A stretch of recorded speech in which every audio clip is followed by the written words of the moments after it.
आप सभी को मेरा नमस्कार।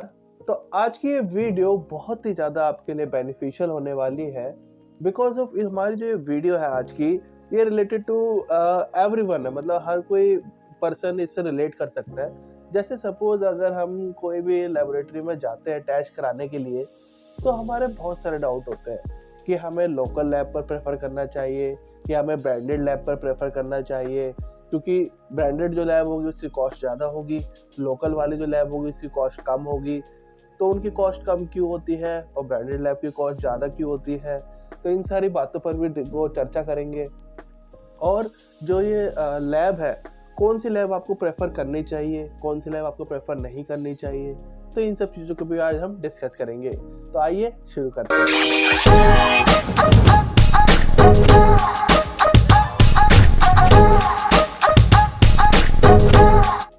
देखिए दोस्तों, जो हम बेस्ट हम देखो हम हर कोई अपनी हेल्थ से कॉम्प्रोमाइज़ नहीं करना चाहता है।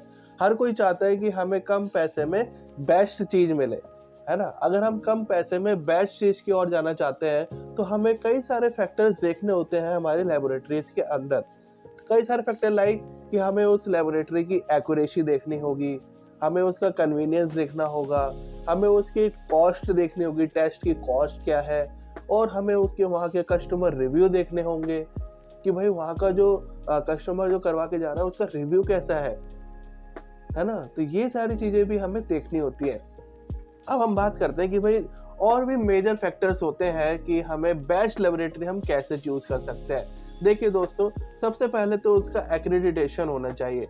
एक्रेडिटेशन लाइक एनएबीएल हो, आईएसओ हो। एनएबीएल एक संस्था है जो कि हमारी लेबोरेटरीज को चलाती है, जिसकी फुल फॉर्म अगर हम कहें तो वो national accreditation board for testing and calibration laboratories के लिए काम करती है कि हमारी जो लैब है वो हमारे एनएबीएल के अंडर कंट्रोल में चल रही है कि नहीं चल रही है। ऐसे ही हमारे फॉरेन की भी अलग अलग ये संस्थाएं होती हैं, ऑर्गेनाइजेशन होती हैं जिनके अंडर में लैब रन करती है।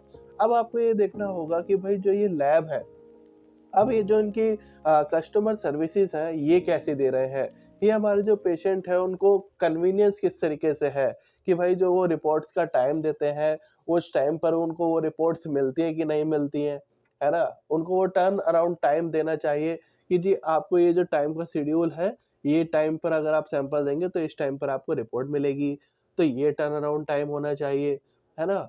और एक चीज कि भाई जो उनकी कॉस्ट है वो अदर लैब में कितनी है, कि भाई वो ज़्यादा तो नहीं ले रहे हैं, उनकी कॉस्ट पे भी डिपेंड करता है ना? अब वो जो लैब है वो इंश्योरेंस कवरेज में आनी चाहिए कि भाई जो हमारा इंश्योरेंस है, अगर वो हमारी लैब अगर इंश्योरेंस कवरेज में आ रही है, तो वो हमारे लिए पॉकेट फ्रेंडली होगी।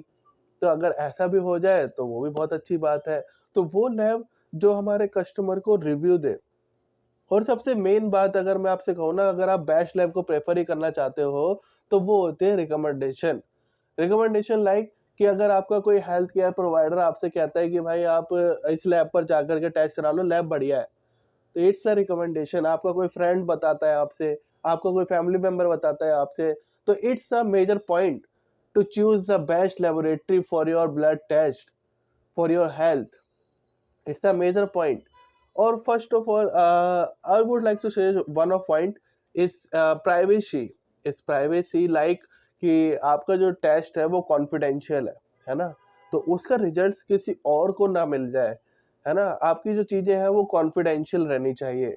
तो ऐसे में क्या होता है, आजकल लेबोरेटरीज एक स्टैंडर्ड प्रोसीजर लेके चलते हैं कि जो वो आपका फोन नंबर पर रजिस्ट्रेशन करते हैं, तो वो सिर्फ और सिर्फ आपके फोन पर ही एक्सेस होगी। अगर आपका पासवर्ड होता है तो वो आपके नाम का ही पासवर्ड होता है, तो वो आपको ही पता होता है। तो वो क्या होती है, प्राइवेसी और कॉन्फिडेंशियल में ये सारी चीज़ें इंक्लूडेड होती हैं। तो आप इस तरीके से अपनी बेस्ट लैब चुन सकते हो अपने नियर बाय में। अगर आपको ये वीडियो अच्छी लगी हो तो लाइक, शेयर, कमेंट ज़रूर करिएगा और हमारे चैनल को सब्सक्राइब कर लीजिएगा ऐसे ही और इन्फॉर्मेटिव वीडियोज़ के लिए।